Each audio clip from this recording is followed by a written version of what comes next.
चलिए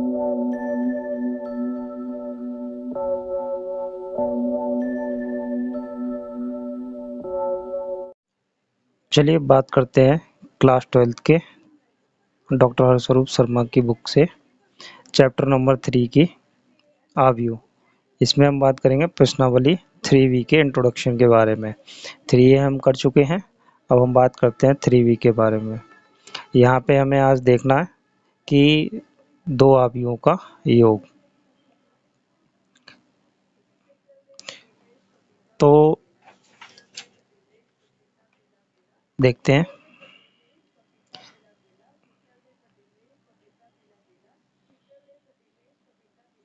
आव्यूहों का योग, बोलो आव्यूह को हम जोड़ते कैसे हैं। आव्यूह को जोड़ने के बारे में हम देखेंगे, तो देखते हैं।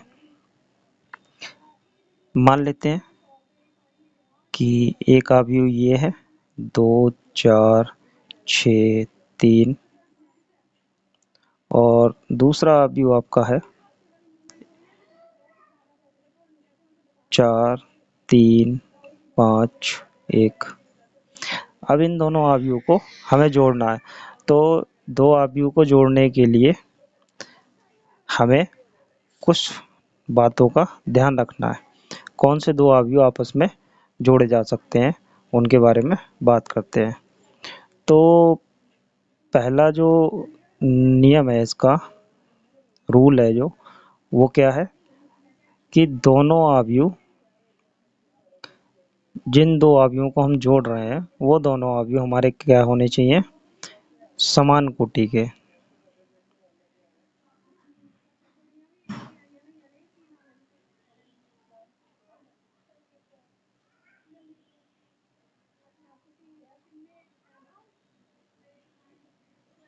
ये दोनों आव्यूह हमारे समान कोटि के होने चाहिए। तो देख सकते हैं ऊपर जो दोनों आव्यूह लिखे हुए हैं हमारे दोनों समान कोटि के आव्यूह लिखे हुए हैं। ये 2x2 का मतलब इसमें दो आपकी पंक्ति हैं, मतलब दो रो हैं, 1 2, और दो ही इसमें स्तंभ मतलब कॉलम है, 1 2। ऐसे ही इसमें ये भी 2x2 की आव्यूह है। तो समान कोटि के होने चाहिए, ये मेन बात है। अगर दो आव्यूह समान कोटि के नहीं है तो वो आपस में नहीं जोड़े जा सकते। तो दोनों को जोड़ने के लिए दोनों की कोटि देखेंगे, समान कोटि है तो दो आव्यूह आपस में जुड़ जाएंगे। तो जोड़ते कैसे हैं, इनके संगत अवयव,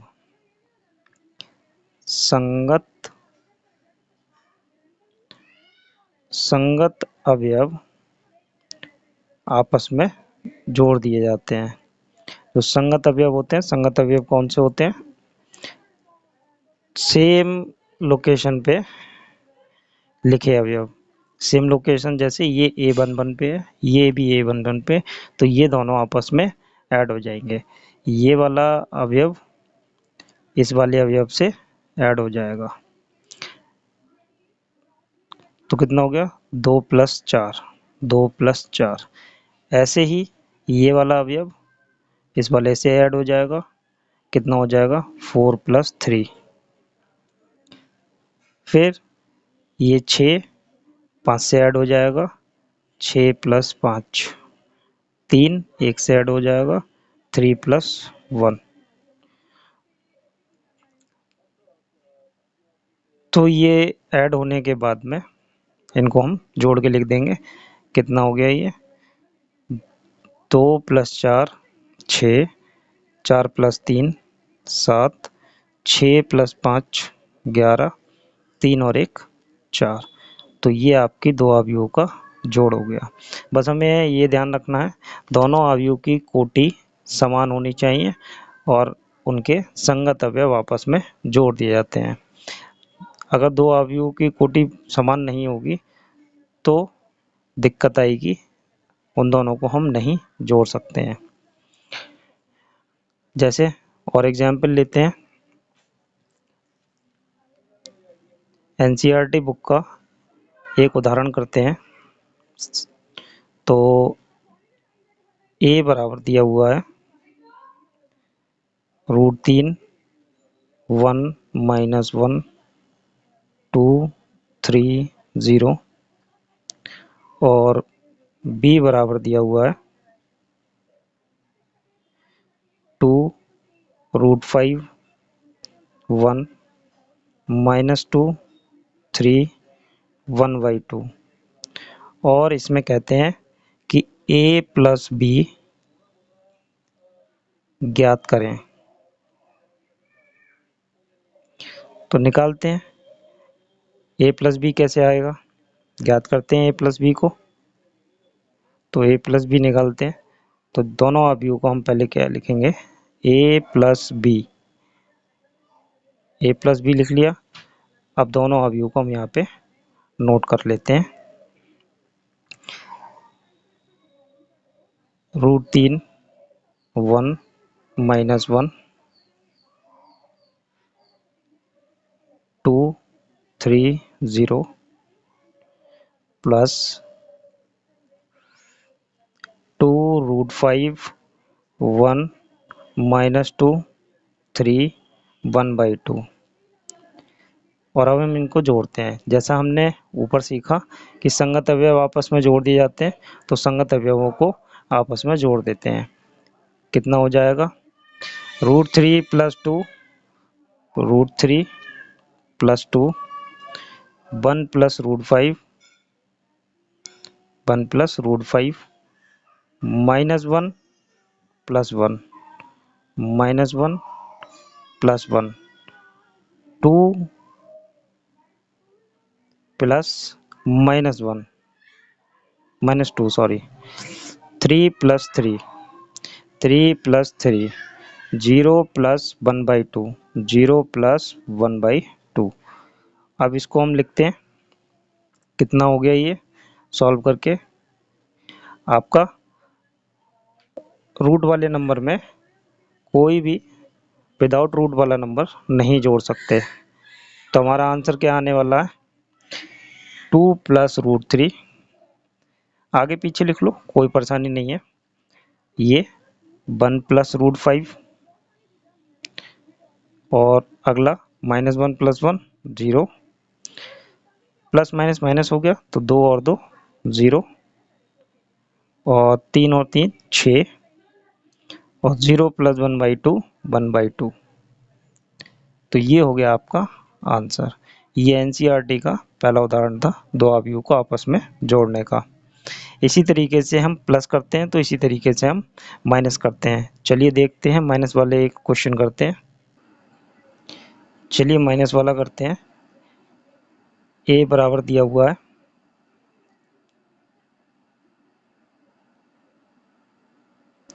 1 2 3 3 2 1 और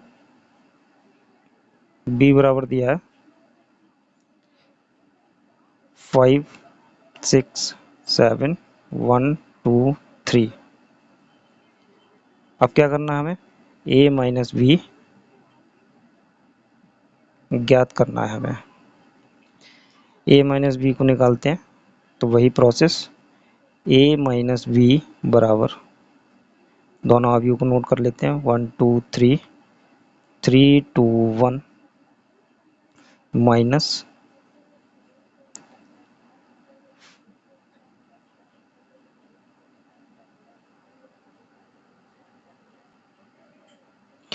तो करते हैं माइनस इसको, इसमें भी संगत अवयव माइनस हो जाएंगे। 1 1 minus 5 1 minus 5 2 minus 6 2 minus 6 3 minus 7 3 minus 7 3 minus 1 2 minus 2 1 minus 3। Solve करते हैं इसको तो कितना आ जाएगा, 1 minus 5 minus 4 2 minus 6 minus 4 3 minus 7 minus 4 और 3 माइनस 1 2 और 2 माइनस 2 0, 1 माइनस 3 माइनस 2, ये आपका आंसर आ गया। तो इसी तरीके से हम आव्यूह को जोड़ सकते हैं और घटा सकते हैं। चलिए अब सीखते हैं हम एक अदिश से आव्यूह में गुणा करना। चलिए बात करते हैं एक आव्यूह का एक अदिश से गुणन। जैसे कि हमें कोई आव्यूह दिया हुआ है, एक आव्यूह दिया हुआ है, क्या आव्यूह है?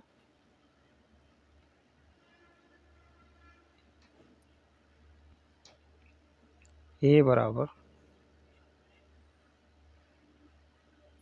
ए आई जे।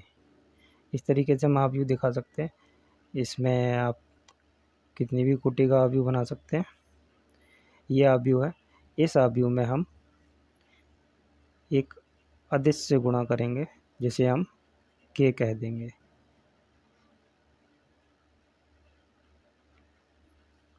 जहाँ के बराबर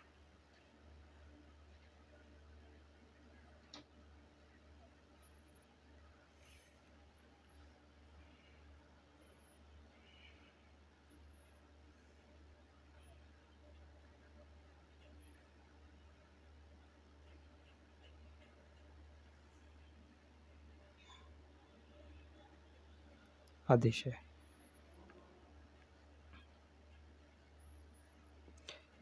तो उदाहरण से समझते हैं इस चीज़ को।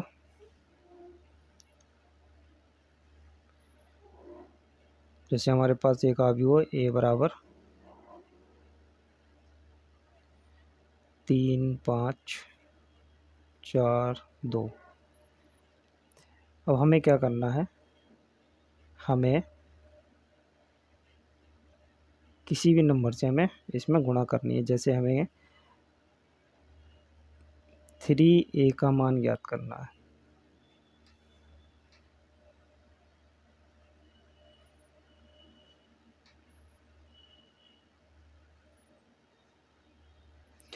तो कैसे करेंगे, इस ए आव्यूह में 3 की गुणा हो रही है, 3 गुणा ए लिखा हुआ है, तो ये 3a है, 3a में 3 की गुणा हो रही है ए में, तो 3a बराबर 3 और ये रहा आव्यूह।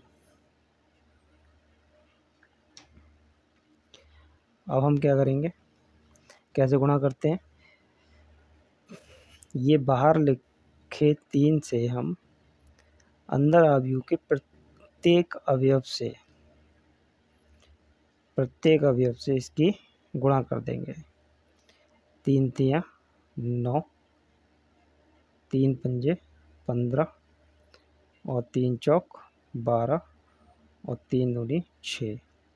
इस तरीके से हम किसी भी अदिश राशि से आव्यूह के अंदर गुणा कर सकते हैं।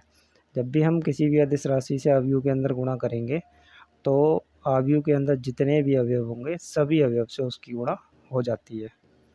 ठीक है, और देख लेते हैं।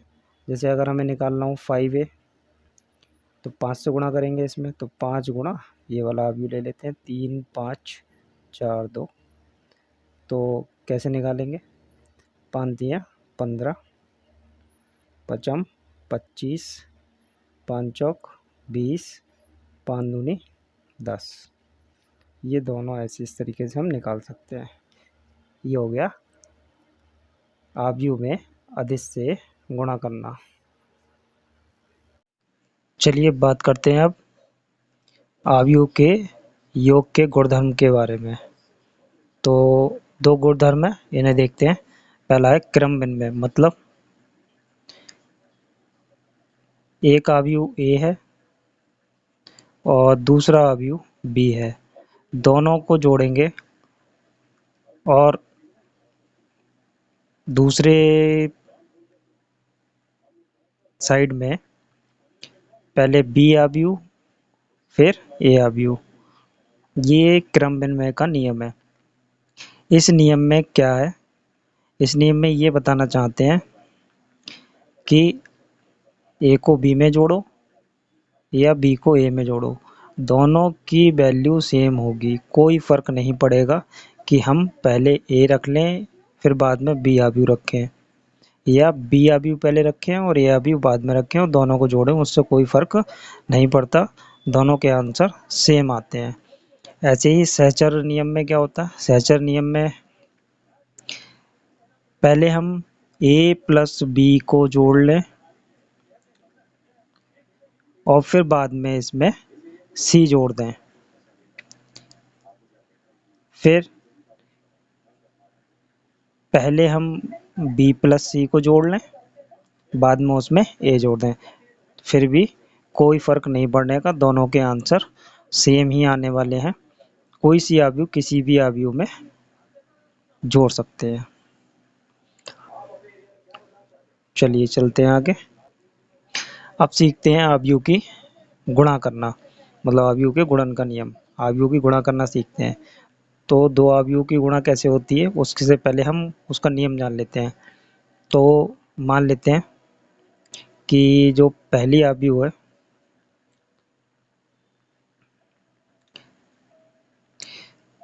मान लेते हैं पहले आव्यूह की कोटि m इंटू n की है और दूसरे आव्यूह की कोटि, यहाँ पे हमें कोटियां देखनी है गुणा में, p इंटू q की है। तो ये दो आव्यूह हैं, इन दोनों आव्यूह की गुणा करनी है। दोनों की कोटि अलग अलग है, एक जैसी नहीं है, अलग अलग कोटि हैं। तो कैसे करेंगे देखते हैं। पहले आव्यूह की कोटि m इंटू n और दूसरे आव्यूह की कोटि p इंटू q। इसमें पहले आव्यूह के स्तंभ और दूसरे आव्यूह की पंक्ति, पहले आव्यूह का स्तंभ और दूसरे आव्यूह की पंक्ति, दोनों की वैल्यू क्या होनी चाहिए, दोनों की वैल्यू बराबर होनी चाहिए, तभी दो आव्यूह की गुणा संभव है, वरना गुणा संभव नहीं है। और जो आपका आंसर आएगा वो आंसर आएगा m इंटू क्यू वाली कोटि में। जो उत्तर आएगा उस उत्तर की कोटि क्या होगी, m इंटू क्यू। तो इस तरीके से हम दो आव्यूह की गुणा कर सकते हैं। हमें बस कोटि चेक करनी है और कोटि में हमें दोनों आव्यूह की कोटियों की तुलना करनी है और कोटि की तुलना में पहले आव्यूह का स्तंभ और दूसरे आव्यूह की पंक्ति, दोनों की वैल्यू क्या होनी चाहिए, बराबर होनी चाहिए। जैसे देखते हैं, पहले आव्यूह की कोटि 2/3 की है और दूसरे आव्यूह की कोटि 3/2 की है, तो ये दोनों बराबर हो गए। अब इन दोनों आव्यूह की गुणा हो जाएगी। और ऐसे अगर होता है 3/2 है और इसकी भी 3/2 है, तो ये दोनों बराबर नहीं हुए, मतलब इसके कॉलम और इसकी रो ये दोनों बराबर नहीं है, तो इसलिए गुणा संभव नहीं है, गुणा संभव नहीं है। चलिए एक क्वेश्चन करते हैं। तो करते हैं ये वाला क्वेश्चन, ए और बी की हमें गुणा करनी है। तो गुणा करने के लिए पहले क्या चेक करेंगे, इन दोनों आव्यूह की कोटि। तो ऊपर वाला जो ए आव्यूह है इसकी कोटि कितनी है, 2/2 की। नीचे वाले की कोटि कितनी है, दो पंक्ति 1 2 3, तीन स्तंभ, दो पंक्ति और तीन स्तंभ। तो ये पहले आव्यूह का स्तंभ और दूसरे आव्यूह की पंक्ति, दोनों की वैल्यू क्या हो गई, बराबर हो गई, तो इनकी गुणा संभव है। तो अब गुणा करते हैं। तो गुणा कैसे करते हैं देखते हैं।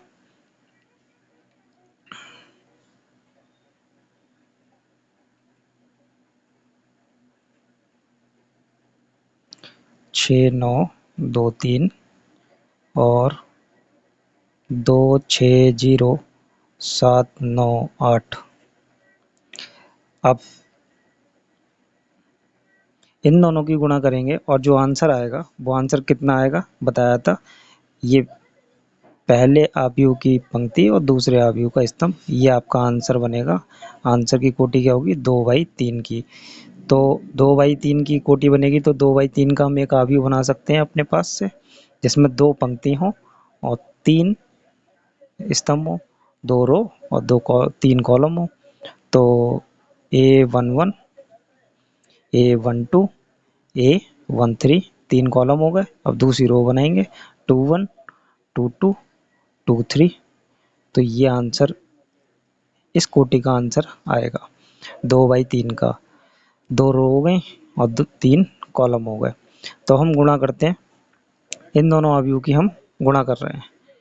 तो हम जब गुणा करेंगे तो देखते हैं इन दोनों की गुणा में सबसे पहले हमें क्या करना है, पहले हमें A11 निकालना है।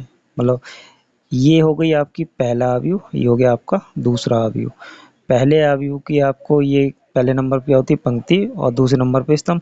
तो पहले अवयव की पंक्ति और दूसरे अवयव का स्तंभ से गुणा कर देनी है। पहले अवयव की पंक्ति, ये रही पंक्ति, और दूसरे अवयव का स्तंभ, ये रहा स्तंभ। इसकी और इसकी गुणा करनी है, पंक्ति की, रो की और कॉलम की, इनकी गुणा करनी है। तो गुणा करके क्या बनने वाला है,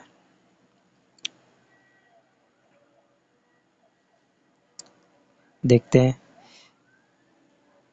संगत अवयव की गुणा कर देंगे, 6 दूनी 12 प्लस 9 सत्ते 63। ठीक है, ये हो गई पहला। ठीक है, और बाकी सभी अवयव खाली।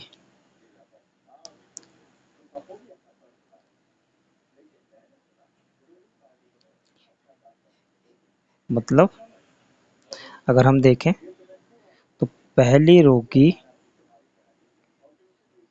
पहले कॉलम से गुणा हो गई, तो ये अवयव बन गया। ये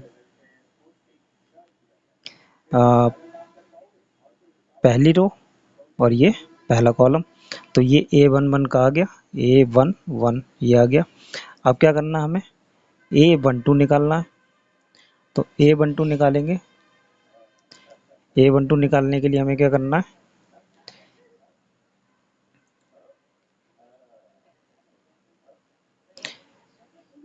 A12 निकालने के लिए हमें क्या करना है, पहली ही रो रखनी है पहले अवयव की और दूसरा कॉलम करना है। तो लिख लेते हैं दोनों अवयव, 6, 9, 2, 3। दूसरा अवयव 2, 6, 0, 7, 9, 8। क्या करना है, पहली रो लेनी है, पहली रो और दूसरा कॉलम लेना है हमें। दूसरा कॉलम लेंगे, इनकी गुणा करेंगे। ये आपका कितना हो गया, इसको जोड़ के लिख देंगे अब उसी जगह पे, 3, 2, 5, 6 और 1, 7, 75। ये वाला अवयव आएगा अब कितना आएगा, 6 छंग 36 और 9 नेम 81। ये हो गया। बाकी को ऐसे ही होल्ड कर देंगे, अगले स्टेप में करेंगे उसे। ठीक है, पहली रो दूसरा कॉलम, पहली रो दूसरा कॉलम हो गया। अब आगे चलते हैं।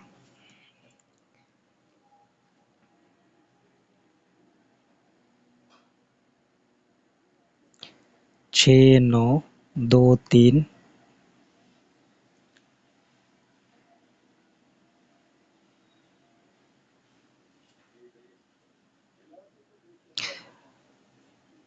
जो आ गया उसे लिख लेते हैं।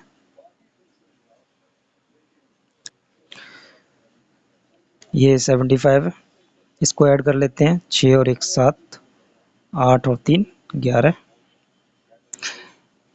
अब हमें ये वाला अवयव लिखना है, ये वाला। तो ये वाला अवयव लिखेंगे, ये बनती रही है पहली रो और तीसरा कॉलम। पहली रो तो ये रही, पहली रो और तीसरा कॉलम, तीसरा कॉलम ये है। तो कितना हो जाएगा, 6 जीरो का 0 प्लस 9 72। ये हो गया, पहली रो बन के भी तैयार हो गई पहली रो के सभी से गुणा भी हो गई। अब चलते हैं दूसरी रो की तरफ। ये रही दूसरी रो पहला कॉलम। तो 6 9 2 3,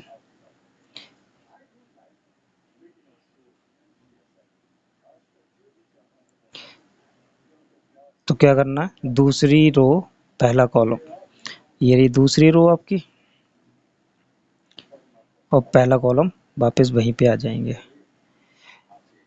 तो 2 दूनी, पहले ये लिख लेते हैं 75, 117 और 72। यहाँ पे लिखेंगे 2 दूनी 4 और जोड़ते चले जाएंगे जब तक पूरी रो और कॉलम की गुणा नहीं हो जाती सभी अवयव की। 7 तियां 21, बाकी खाली। आगे चलते हैं, ये आपकी दूसरी रो पहला कॉलम हो गया।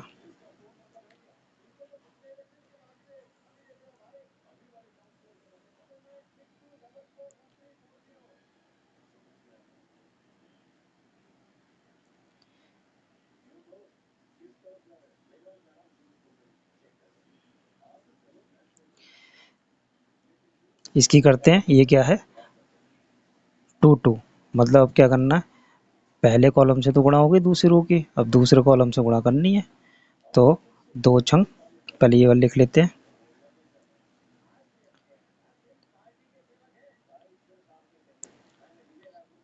2 छंग 12 और 3 नेम 27। ये हो गई आपकी इसकी भी गुणा। आगे चलते हैं,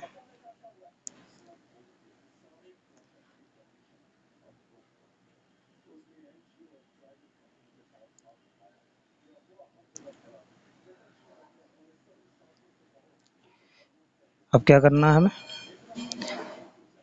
अब हम करते हैं,